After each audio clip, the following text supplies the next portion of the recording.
Orient bell tiles studio से आप देख रहे हैं एबीपी न्यूज। नमस्कार, मैं हूं आपके साथ शीरीन और आप देख रहे हैं न्यूज एट 10। सबसे पहले आपको उन 4 खबरों के बारे में बता देते हैं जिन्हें आगे आप इस बुलेटिन में विस्तार से देखने वाले हैं। यूपी के मुजफ्फरनगर में बीच रास्ते लड़की से छेड़खानी करना एक बुजुर्ग मनचले को भारी पड़ गया। ये बुजुर्ग मनचला सोच रहा था कि कोई इसे देख नहीं रहा है, लेकिन एक दुकान के बाहर लगे हुए सीसीटीवी कैमरे में इसकी करतूत रिकॉर्ड हो गई। पहले इसे लड़की ने दौड़ाकर पीटा और फिर पुलिस ने इसे सबक सिखाया। बाबाओं के इस देश में एक नए बाबा का नाम चर्चा में आ गया है। यह है भोंदू बाबा, जिस पर गंभीर आरोप लगे हैं। ये बाबा अंतर्यामी होने का दावा करता था, लेकिन इसकी आड़ में जो वो काम करता था वो बेहद घिनौना था। हालांकि अब इसकी करतूतों से पर्दा उठ चुका है और बाबा सलाखों के पीछे पहुंच गया है। आमिर खान की फिल्म 3 इडियट्स में एक डायलॉग है, दोस्त फेल हो जाए तो दुख होता है, लेकिन दोस्त फर्स्ट आ जाए तो ज्यादा दुख होता है। आज मध्य प्रदेश से एक हैरान कर देने वाली कहानी सामने आई, जहां एक लड़की ने तरक्की की, महंगे फोन और महंगी कार खरीदी तो उसकी सहेली ने उस पर तेजाब फेंक दिया। बात करेंगे तेज प्रताप यादव के बदनाम इश्क की। दुनिया की नजर में तेज प्रताप चाहे कुछ भी हो जाए, लेकिन वो जो करते हैं खुलकर करते हैं। आज तेज प्रताप यादव अनुष्का यादव के घर पहुंच गए और मुलाकात के बाद जो कहा वो सुर्खियां बन गई। तमाम खबरों पर विस्तार से जानकारी आपको देंगे। मध्य प्रदेश को यूं ही अजब गजब नहीं कहा जाता है। वहां लोगों ने रेलवे ट्रैक को ही हाईवे बना डाला। लोगों ने अपनी जान जोखिम में डालकर रेलवे ट्रैक पर बाइकें दौड़ा दी। मामला श्योपुर का है, जिसका वीडियो सोशल मीडिया में वायरल हो गया। इस वीडियो में एक के बाद एक बाइक रेलवे ट्रैक पर से गुजरती दिखाई दी। ये घटना शुक्रवार की है, जब बिजली की समस्या से परेशान आदिवासी समुदाय के लोगों ने प्रदर्शन किया। प्रदर्शन की वजह से श्योपुर माधोपुर हाईवे पर जाम लग गया। जाम से परेशान एक युवक ने अपनी बाइक नैरोगेज पटरी से निकाल दी। फिर क्या था, उस युवक को देख जाम में फंसे 200 से ज्यादा लोग अपनी अपनी बाइक के साथ रेलवे ट्रैक पर उतर गए और अपनी जान की परवाह किए बगैर ट्रैक को पार करने लगे। हालांकि ये ट्रैक 7 साल पहले ही बंद हो चुका है, लेकिन जिस नैरोगेज ब्रिज से लोग अपनी बाइक निकाल रहे थे उसके ठीक नीचे चंबल नहर है। अगर थोड़ी भी चूक होती तो बाइक समेत लोग कई फीट नीचे गिरते, जिससे उनकी जान भी जा सकती थी। वीडियो सामने आने के बाद लोगों ने प्रशासन पर भी सवाल उठाया। अगली खबर हर उस माँ बाप के लिए है जो अपने परिवार के साथ मेट्रो की यात्रा करते हैं। जरा सी लापरवाही से आपके अपनों के साथ कोई बड़ा हादसा हो सकता है। तस्वीरें मुंबई के बांगुर नगर मेट्रो स्टेशन की हैं। सीसीटीवी में दिख रहा है कि 2 साल का एक बच्चा ट्रेन के दरवाजे बंद होने के समय अकेले ही बाहर निकल आता है। बच्चे को कुछ समझ नहीं आता, वो दरवाजे को खोलने की कोशिश करने लगा। इसी बीच प्लेटफॉर्म पर खड़े स्टेशन अटेंडेंट की नजर बच्चे पर पड़ी। पहले उसने ट्रेन ऑपरेटर को दरवाजे खोलने के लिए कहा और मासूम की सुरक्षा को देखते हुए दौड़ पड़ा। स्टेशन अटेंडेंट के बच्चे के पास पहुंचते ही ट्रेन ऑपरेटर ने दरवाजा खोल दिया। बच्चा सुरक्षित अपने परिजनों के पास मेट्रो में पहुंच गया। कर्नाटक से चोरी का एक वीडियो सामने आया। बुर्कानशी 2 महिलाएं एक दुकान से 20,000 रुपए का सामान चोरी कर ले गईं। सीसीटीवी फुटेज में जांच के दौरान उनकी चोरी पकड़ी गई। इन बुर्कानशी महिलाओं को लगा कि इनकी चोरी कोई पकड़ नहीं पाएगा, लेकिन ऊपर वाला सब कुछ देख रहा था कि कैसे ये महिलाएं सामान लेकर आई और पल भर में उसे अपने कपड़े में छिपा लिया। ये दोनों महिलाएं पहले वीए बाजार में इधर उधर घूम घूम कर सामान देखती रही, कभी आटा तो कभी खुदरा सामान को टटोलती रही और इसी बीच मौका देखकर हाथ साफ कर लिया। चोरी का ये वीडियो 18 जून का है। दुकान का मालिक सीसीटीवी में चोरी की करतूत देख हैरान था। दुकान मालिक ने बताया कि इन बुर्कानशी महिलाओं ने करीब 20,000 रुपए का सामान चुराया था। बेंगलुरु में पुलिस को एक महिला की लाश कचरा उठाने वाले ट्रक में मिली है। जब मामले का खुलासा हुआ तो हर किसी के रोंगटे खड़े हो गए, क्योंकि हत्या किसी और ने नहीं बल्कि उसी शख्स ने की जिसके साथ ये महिला लिव इन में रहती थी। शमशुद्दीन और आशा पिछले 1.5 महीने से किराए के घर में रह रहे थे। पुलिस के मुताबिक आए दिन दोनों में शराब को लेकर झगड़ा होता। वारदात वाले दिन भी इसी बात पर विवाद हुआ, जो इतना बढ़ा कि शमशुद्दीन ने आशा की गला घोंटकर हत्या कर दी। इसके बाद शव को बोरे में बंद किया और अपने वाहन से लाकर कचरा ट्रक में फेंक दिया ताकि हत्या छिपाई जा सके। आशा 40 साल की विधवा महिला थी जो अर्बन कंपनी के साथ हाउसकीपिंग का काम करती थी। वहीं दूसरी तरफ मोहम्मद शमशुद्दीन भी शादीशुदा है। उसकी बीवी और 2 बच्चे असम में रहते हैं। दोनों 1.5 साल से लिव इन में रह रहे थे। फिलहाल पुलिस ने आरोपी को हिरासत में ले लिया है, उससे पूछताछ की जा रही है। यूपी के मुरादाबाद पुलिस ने एक ऐसे मौलाना को गिरफ्तार किया है जो दार्जिलिंग के मदरसे में पढ़ने वाली 17 साल की बच्ची को भगा कर ले आया था। अब दार्जिलिंग पुलिस बच्ची को वापस अपने साथ ले गई है। इस मौलवी का नाम अलाउद्दीन है, जो दार्जिलिंग में रहने वाली 17 साल की बच्ची को लेकर मुरादाबाद ले आया। किसी को शक ना हो, इसके लिए ये मौलाना मुरादाबाद में ही मजदूरी करने लगा। लेकिन दार्जिलिंग की पुलिस इसे ढूंढते ढूंढते मुरादाबाद पहुंच गई और इसे गिरफ्तार कर लिया। जिस बच्ची को ये मौलाना भगा कर लाया वो मदरसे में पढ़ती थी और ये मौलाना भी उसी मदरसे में पढ़ाता था। आरोप है कि बच्ची को बहला फुसलाकर ये भगा ले गया, जिसके बाद बच्ची के परिवार वाले परेशान हो गए और पुलिस के पास पहुंच गए। यूपी के मुजफ्फरनगर में एक बुजुर्ग को उस वक्त भागना पड़ गया जब एक महिला ने बैड टच के बाद उसे पकड़ने की कोशिश की। हालांकि वो भाग नहीं पाया। महिला ने दौड़ा दौड़ा कर उसको पीटा। बीच बाजार में महिला ने मारना शुरू किया तो 55 साल का बुजुर्ग भागने लगा। महिला ने बुजुर्ग को कई मुक्का मारा, जिसके बाद वो वहां से भाग निकला। लेकिन मन चले बुजुर्ग की पिटाई का वीडियो वहां लगे सीसीटीवी कैमरे में कैद हो गया। सिर्फ मारपीट का वीडियो ही नहीं, महिला को बैड टच करते हुए इसकी हरकत भी कैमरे ने रिकॉर्ड कर ली। सड़क किनारे 2 महिलाएं खड़ी थी, तभी ये बुजुर्ग वहां से गुजर रहा था और इसी बीच महिला को गलत तरीके से छू लिया, जिसके बाद महिला ने दौड़ाकर मारना शुरू कर दिया। वीडियो वायरल होने के बाद पुलिस ने मामले का संज्ञान लिया, लेकिन आरोपी को पकड़ने के लिए पुलिस को कई सीसीटीवी फुटेज की पड़ताल करनी पड़ी। बैड टच करने वाले उस व्यक्ति को सीसीटीवी कैमरे के आधार पर ट्रैक करना शुरू किया। तकरीबन 50 की संख्या में कैमरे को देखा गया। इसके बाद पुलिस ने इसे गिरफ्तार कर लिया। इस बुजुर्ग का नाम रियाज है। आरोप है कि पहले भी ऐसी हरकतें करते हुए देखा गया है। पूछताछ में इसने अपना गुनाह कबूल कर लिया है।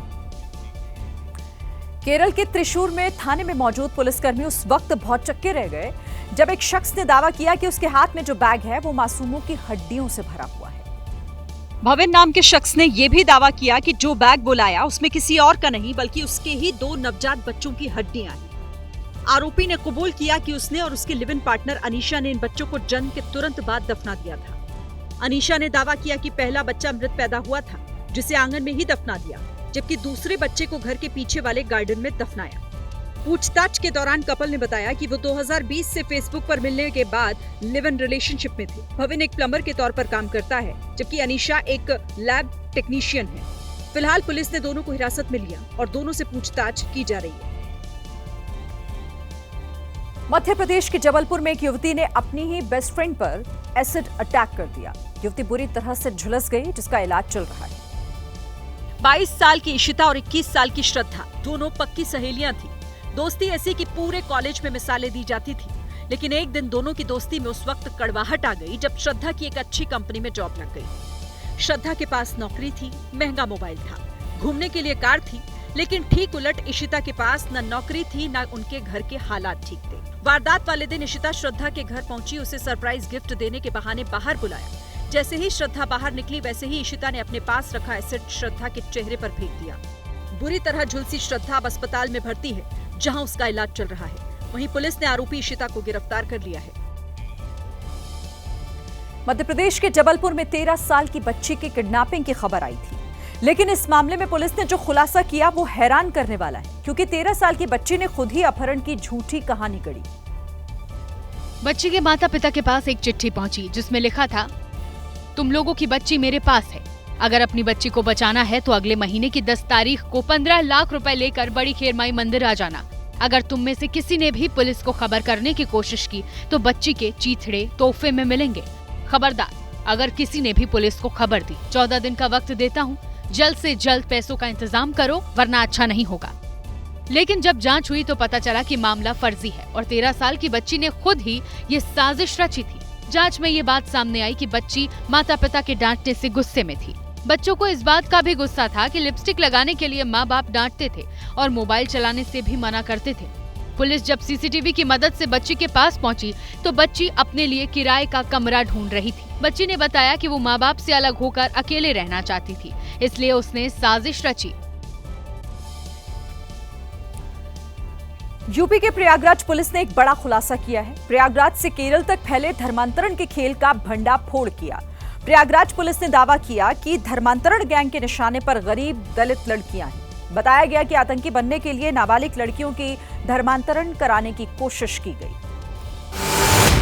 प्रयागराज का यही वो परिवार है जो धर्मांतरण गैंग के चंगुल में फंस गया था। अगर मां ने पुलिस से शिकायत करने में देरी की होती तो शायद ये प्रयागराज नहीं लौट पाती। दिनांक 28 जून को थाना फूलपुर पर ग्राम लिलहट निवासिनी श्रीमती गुड्डी देवी द्वारा एक तहरीर थाने पे दी गई। पीड़ित लड़की की मां ने 19 साल की दरकशा बानो पर धर्मांतरण का आरोप लगाया और 8 मई के दिन उनकी बेटी को केरल ले जाने की बात कही। पहला फंसा कर वह पैसों का प्रलोभन देकर उसकी 15 वर्षीय नाबालिग लड़की को धर्म परिवर्तन कराने के उद्देश्य से केरल ले जाया गया। फूलपुर पुलिस ने बताया कि मां ने जैसे ही धर्मांतरण की शिकायत की, पीड़ित परिवार को अज्ञात फोन से जान से मारने की धमकी मिलने लगी। पुलिस ने इस मामले की जांच की तो दरकशा बानो के सहयोगी का नाम भी सामने आ गया। वह प्रलोभन देकर घर से लेकर गई, जिसमें उसका साथ मोहम्मद कैफ निवासी फूलपुर ने दिया, जो उनको मोटरसाइकिल से प्रयागराज जंक्शन तक छोड़ने गया।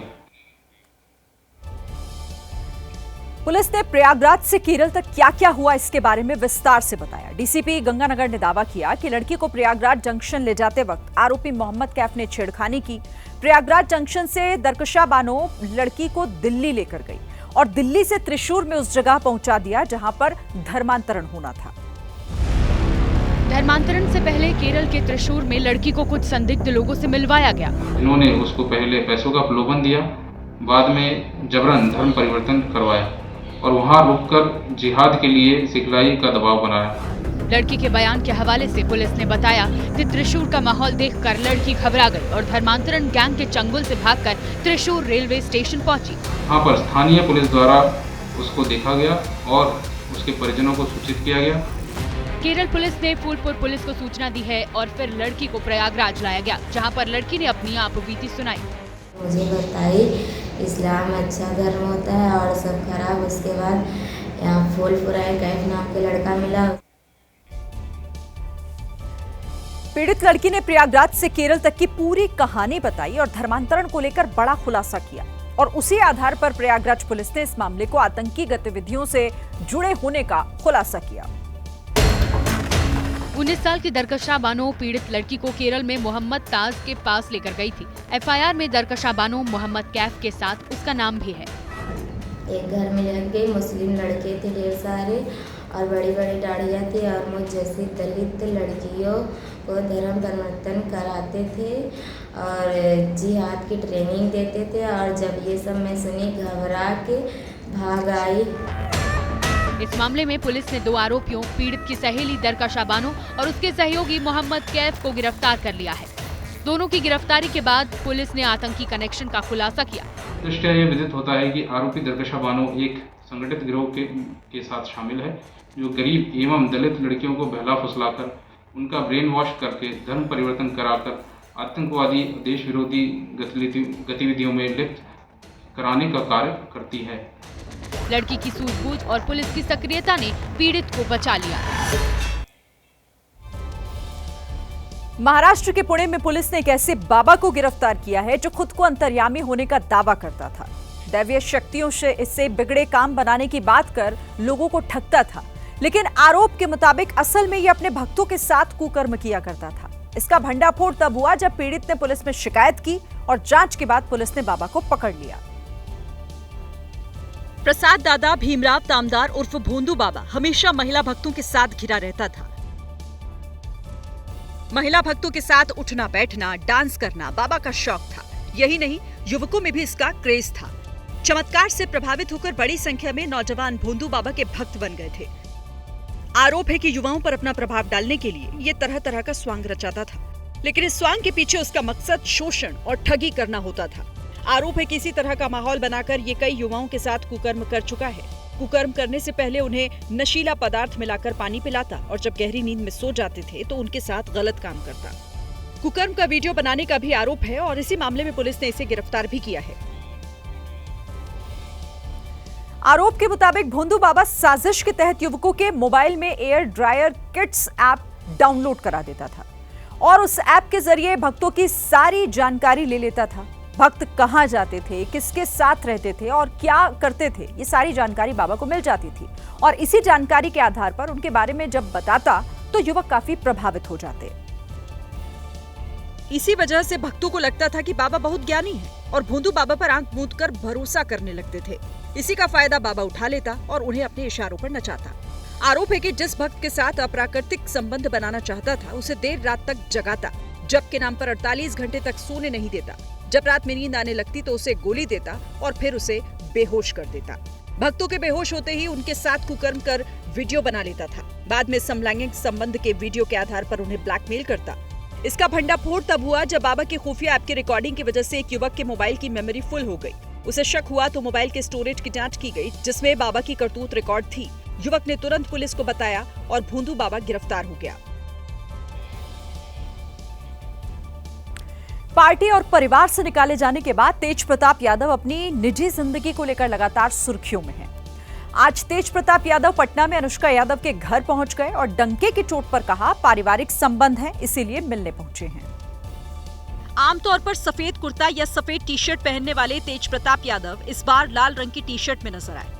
न सिर्फ तेज प्रताप यादव की टी शर्ट का रंग अलग था, बल्कि जहां वो मुलाकात करने पहुंचे वो जगह भी बेहद खास थी। तेज प्रताप यादव उन्हीं अनुष्का यादव के घर पहुंचे थे जिनके साथ उन्होंने संबंधों का इजहार किया था और इसी के चलते उन्हें पार्टी और परिवार से निकाला गया। लेकिन तेज प्रताप यहाँ न सिर्फ कई घंटे रुके बल्कि खुले तौर पर इसे स्वीकार भी किया। सबसे मिलते जुलते रहते हैं, तो पारिवारिक रिलेशन है, हम आए हैं यहाँ अपना। हालांकि जब पत्रकारों ने तेज प्रताप से पूछा कि वो अनुष्का को कब अपने साथ लेकर घर जाएंगे तो इस पर उन्होंने चुप्पी साध ली। उधर दूसरी तरफ तेज प्रताप यादव और ऐश्वर्या के तलाक का मामला अभी भी कोर्ट में चल रहा है। यूपी के लखनऊ में एक घर से 3 लोगों के शव मिलने से हड़कंप मच गया। मृतकों में पति पत्नी समेत नाबालिग बेटी शामिल है। बेटी की उम्र सिर्फ 16 साल थी। रस्तोगी परिवार की राजाजीपुरम इलाके में कपड़े की दुकान थी। पुलिस के मुताबिक कर्ज न चुका पाने की वजह से परिवार भारी मानसिक दबाव से गुजर रहा था। बढ़ते कर्ज और आर्थिक तंगी ने परिवार को इस कदर मजबूर कर दिया कि तीनों ने जहर खाकर आत्महत्या कर ली। आत्महत्या से पहले तीनों ने सुसाइड नोट भी छोड़ा जिसमें कर्ज न चुका पाने का जिक्र किया गया था। पड़ोसियों के मुताबिक रस्तोगी परिवार ने दुकान में घाटा आने के चलते लोन लिया था, लेकिन उसकी किस्तें वो समय से नहीं चुका पा रहा था। ऐसे में वो परेशान रहता था। यूपी की गौतम बुद्ध नगर पुलिस ने अंतरराज्यीय गांजा तस्करों को गिरफ्तार किया है। पुलिस ने इसके पास से 108 किलो गांजा बरामद किया, जिसकी अंतरराष्ट्रीय बाजार में कीमत करीब लाखों में है।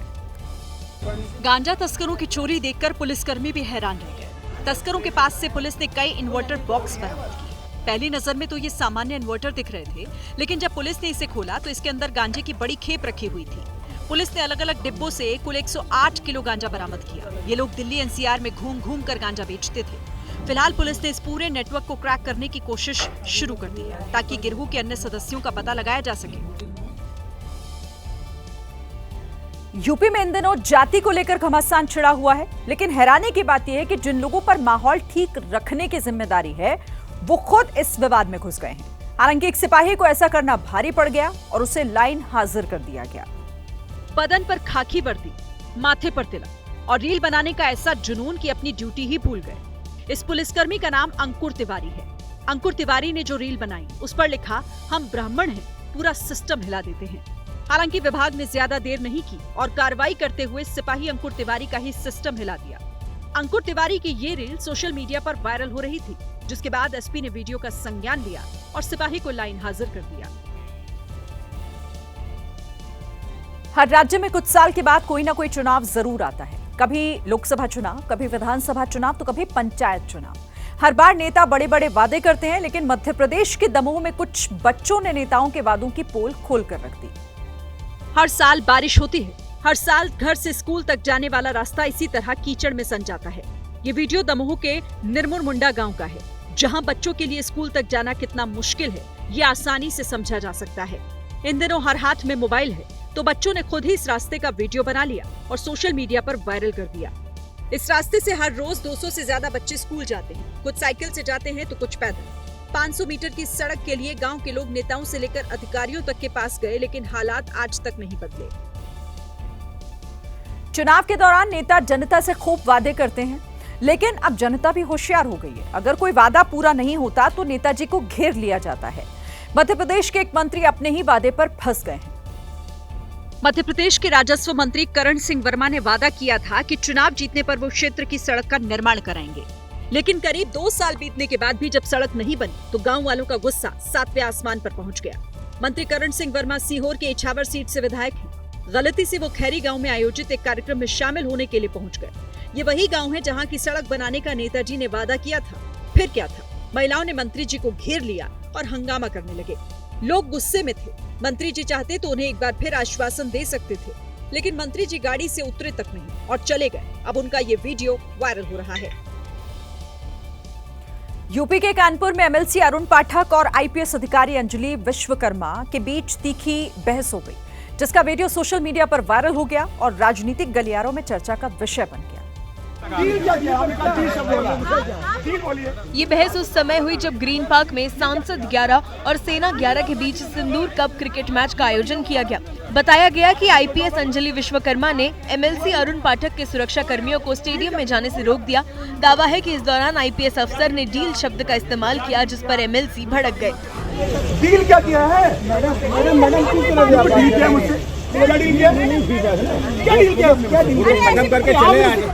वहां मौजूद दूसरे पुलिस अधिकारियों ने बीच बचाव की कोशिश की, लेकिन अरुण पाठक का गुस्सा शांत नहीं हुआ। विवाद बढ़ने के बाद आईपीएस अंजलि विश्वकर्मा वहां से पीछे हट गई, लेकिन अरुण पाठक वहीं डटे रहे। बाद में मेयर प्रमिला पांडे ने दोनों के बीच समझौता करवाया, जिसके बाद ये मामला शांत हुआ। उत्तर प्रदेश के इटावा में कथावाचकों के साथ बदसलूकी और पिटाई का मामला थमने का नाम नहीं ले रहा है और इस विवाद में अब कथावाचक से बदसलूकी की घटना का जिक्र करते हुए अखिलेश यादव ने जो कहा उस पर बवाल हो गया।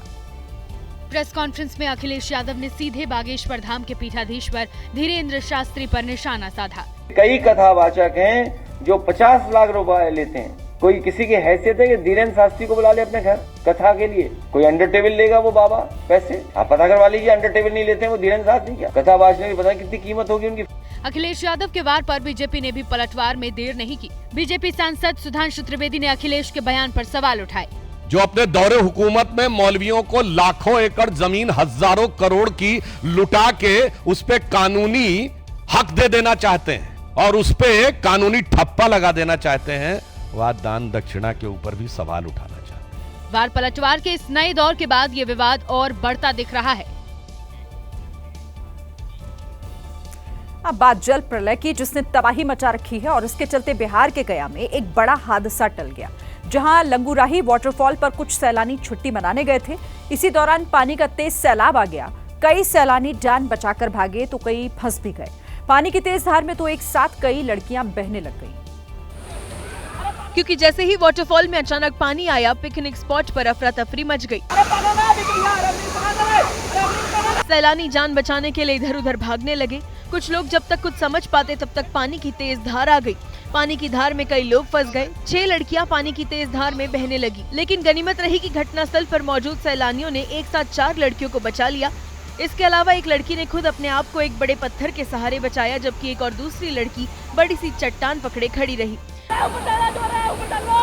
लेकिन मुसीबत अभी टली नहीं, क्योंकि 2 लड़कियां अभी भी वहां फंसी हुई थी और ये दोनों लड़कियां बुरी तरह चिल्ला रही थी। उधर झरने पर पानी भी लगातार बढ़ रहा था। ऐसे में जरा सी भी देरी भारी पड़ सकती थी, लेकिन झरने में पानी का बहाव इतना तेज था कि कोई भी बीच झरने में जाकर इन लड़कियों को बाहर निकालने की हिम्मत नहीं जुटा पा रहा था। जिसके बाद सैलाब में फंसी एक लड़की ने खुद हिम्मत जुटाई। लड़की खुद एक बड़े पत्थर को पकड़कर ऊपर चढ़ने लगी। इसके बाद 2 लड़के उस लड़की की मदद के लिए आ गए और एक दूसरे का हाथ पकड़कर किसी तरह लड़की को उफनाई झरने से बाहर निकाल लिया। बचा ले आराम से। अब सिर्फ एक ही लड़की बची थी जो वाटरफॉल में फंसी थी। पानी की तेज धार उसे बाहर ले जाना चाहती थी, लेकिन वो किसी तरह चट्टान को पकड़े खुद को संभाले रही। इस दौरान आसपास जो लोग मौजूद थे वो एक दूसरे से मदद के लिए आगे आने को कहते रहे, लेकिन किसी ने अपनी जिंदगी खतरे में नहीं डाली। कूद गए वहाँ। बहाव के दौरान ये लड़की पत्थर से टकराकर घायल हो गई, जिसे पानी के तेज बहाव से निकालकर स्थानीय अस्पताल में भर्ती कराया गया। प्रत्यक्षदर्शियों के अनुसार रविवार को मौसम सामान्य था। बड़ी संख्या में लोग वाटरफॉल में नहाने का आनंद ले रहे थे, लेकिन तभी अचानक पहाड़ी से सैलाब आया, जिसमें कई सैलानी फंस गए। हिमाचल प्रदेश में भारी बारिश के बाद 5 मंजिला इमारत भरभराकर गिर पड़ी। बिल्डिंग ऐसी गिरी जैसे कोई खिला ना हो। महज 5 सेकंड के भीतर 5 मंजिला बिल्डिंग धराशायी हो गई। और बिल्डिंग गिरने का ऐसा भयानक वीडियो सामने आया जिसने लोगों के रोंगटे खड़े कर दिए।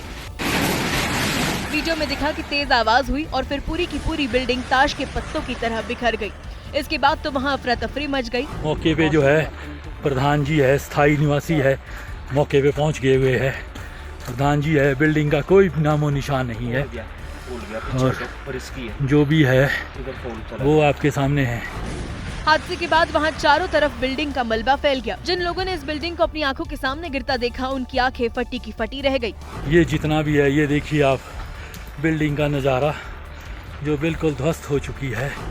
बिल्डिंग गिरने की ये घटना शिमला के भट्टा कुफर माठू कॉलोनी में हुई। हालांकि गनीमत रही कि प्रशासन ने इस बिल्डिंग को रविवार रात ही खाली करवा लिया था और सोमवार सुबह करीब 8 बजे ये बिल्डिंग गिर गई। अगर इस बिल्डिंग को खाली कराने में प्रशासन ने जरा भी लापरवाही दिखाई होती तो अब तक तो यहाँ जान माल का बहुत बड़ा नुकसान हो जाता। हिमाचल प्रदेश के मंडी में भी कई घर भारी बारिश की चपेट में आ गए। भारी बारिश की वजह से तो पहाड़ों पर बने कई घरों के नीचे की मिट्टी खिसक गई, जिसके बाद ये घर मानो हवा में झूलने लगे। और इन घरों की हालत ऐसी हो गई है कि ये घर किसी भी पल भरभरा कर गिर सकते हैं। तस्वीरों में घर के नीचे बड़ा गड्ढा देखा जा सकता है।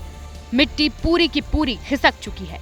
हालात को देखते हुए प्रशासन ने इन घरों को खाली करा लिया है, जिससे इन घरों में रहने वाले लोग खासा परेशान हैं। स्थानीय लोगों का आरोप है कि प्रकृति के साथ छेड़छाड़ की जा रही है, जिससे इन घरों पर दरार आ गई और दर्जनों घर खतरे में है। NH 154 के रोड के निर्माण के लिए मेरी भूमि जो है सरकार ने अधिग्रहण में ली थी। उसके बाद जो है गाबर कंस्ट्रक्शन कंपनी ने यहाँ पे कटिंग कराई। आप देख सकते हैं ये जो कटिंग है, कटिंग से ज़्यादा कटिंग होने के कारण ये जो है मेरा मकान नीचे आ चुका है। जिन लोगों के घरों पर दरार आई है वो लोग अब सरकार और प्रशासन से मुआवजे की मांग कर रहे हैं। वहीं लैंडस्लाइड की वजह से शिमला चंडीगढ़ हाईवे घंटों तक जाम रहा। उधर मंडी में जगह जगह पहाड़ दरके, जिसकी वजह से चंडीगढ़ मनाली हाईवे पर यात्रा करना मुश्किल हो गया। और लैंडस्लाइड का दिल दहला देने वाला एक वीडियो थलौट टनल के पास से सामने आया। यहाँ टनल के पास पहाड़ दरके, जिसके बाद पहाड़ से ढेर सारा मलबा नीचे आ गया। एक बड़ी चट्टान तो वहाँ खड़े एक शख्स के बिल्कुल पास आकर गिरी, जिसके बाद वहाँ जो दूसरे लोग खड़े थे वो तुरंत लोगों से पीछे हटने को कहने लगे। करीब 4-5 मिनट तक रुक रुक कर लैंडस्लाइड होती रही। पहाड़ से इतना ज्यादा मलबा आकर वहां गिर गया कि यातायात पूरी तरह ठप पड़ गया। उत्तराखंड के चमोली में हुई लैंडस्लाइड की घटना ने लोगों को बुरी तरह से डरा दिया है। एक बड़ी चट्टान पहाड़ से गिरी और सामने बने ढाबे की तरफ आ गई। भारी भरकम चट्टान को अपनी तरफ आता देख ढाबे पर खाना खा रहे लोगों की सांसें अटक गई। और वीडियो में दिखा कि जहां पर ये ढाबा था, ठीक उसके सामने भयंकर लैंडस्लाइड हुआ। इसके बाद वहां मौजूद लोग जान बचाने के लिए इधर उधर भागने लगे। लैंडस्लाइड के दौरान पहाड़ का एक बड़ा पत्थर बीच सड़क पर आकर गिरा। जहां पर ये पत्थर आकर रुका, उसके ठीक पास में ही ढाबा था, लेकिन गनीमत रही कि ये पत्थर बीच सड़क पर ही अटक गया। थोड़ा आगे बढ़ता तो ढाबा तोड़ते हुए नीचे नदी में जा गिरता और जानमाल का बड़ा नुकसान हो सकता था। जब लैंडस्लाइड हो रहा था तब ढाबे पर मौजूद लोगों को कुछ समझ नहीं आया कि वो जान बचाने के लिए कहां जाएं। लेकिन जब लैंडस्लाइड रुका तो सड़क पर भारी भरकम चट्टानें देखकर लोग दंग रह गए और ढाबे में मौजूद लोगों ने राहत की सांस ली। इसी दौरान कुछ लोग इन बड़ी चट्टानों को देखकर भगवान को धन्यवाद देने लगे। एबीपी न्यूज से बातचीत करते हुए ढाबा मालिक ने उस खौफनाक मंजर को बयां किया। हम लोग यहीं पे थे, हमारे सामने ये गिरा है और हमको तो बहुत दिक्कत हुई है। और इसके जो छोटे छोटे पत्थर थे वो हमारे रेस्टोरेंट के अंदर आए हैं और रेस्टोरेंट के जितने शीशे थे वो सारे शीशे टूटे। लैंडस्लाइड की वजह से बद्रीनाथ जाने वाला राष्ट्रीय राजमार्ग बंद पड़ गया है। सड़क पर चारों तरफ पहाड़ का मलबा पड़ा था, जिसे हटाना आम लोगों के बस में नहीं था। उत्तराखंड के हरिद्वार में तो उस वक्त हड़कंप मच गया जब लोगों ने 3-4 युवकों को गंगा की तेज धारा में बहते हुए देखा। इसके बाद युवकों को बचाने के लिए आपदा प्रबंधन और जल पुलिस के जवानों ने जान की बाजी लगा दी। आपदा प्रबंधन और जल पुलिस के जवान गंगा नदी में कूद गए और बाढ़ में बहते युवकों को बहने से बचा लिया। इसके बाद इन युवकों को पानी से निकालकर बाहर लाया गया। फिर प्राथमिक उपचार करने के बाद इन्हें स्ट्रेचर पर लिटाकर अस्पताल ले जाया गया। जिसने भी इस मंजर को देखा वो सहम गया। लेकिन बता दें कि ये सब कुछ काल्पनिक था। सावन शुरू होने से पहले हरिद्वार में तैयारियों को परखने के लिए मॉक ड्रिल की जा रही थी। और मॉक ड्रिल के दौरान बाढ़ में बहते श्रद्धालुओं को बचाने की प्रैक्टिस की गई। बता दें कि बाढ़ और बारिश को देखते हुए हरिद्वार के अलावा देहरादून, उधम सिंह नगर, चंपावत और नैनीताल में भी इस तरह की मॉक ड्रिल की जा रही है। राजस्थान के सिरोही में तेज बारिश के बाद हुई 3 घटनाओं ने लोगों को हैरान कर दिया। पहली घटना सरदारपुरा गांव में हुई, जहां एक बुलेरो गाड़ी बरसाती नाले में फंस गई।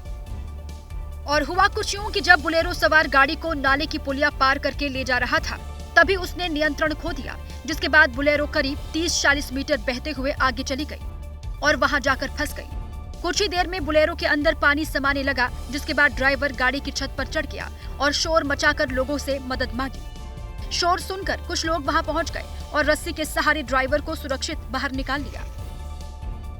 वहीं दूसरी घटना सिरोही के बावली गांव में घटी, जहां बरसाती नाले को पार करते समय एक स्विफ्ट कार अचानक बंद पड़ गई।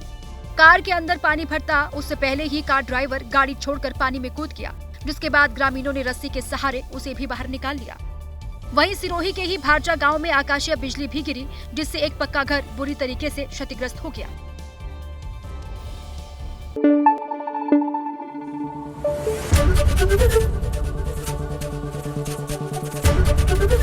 एबीपी न्यूज आपको रखे आगे।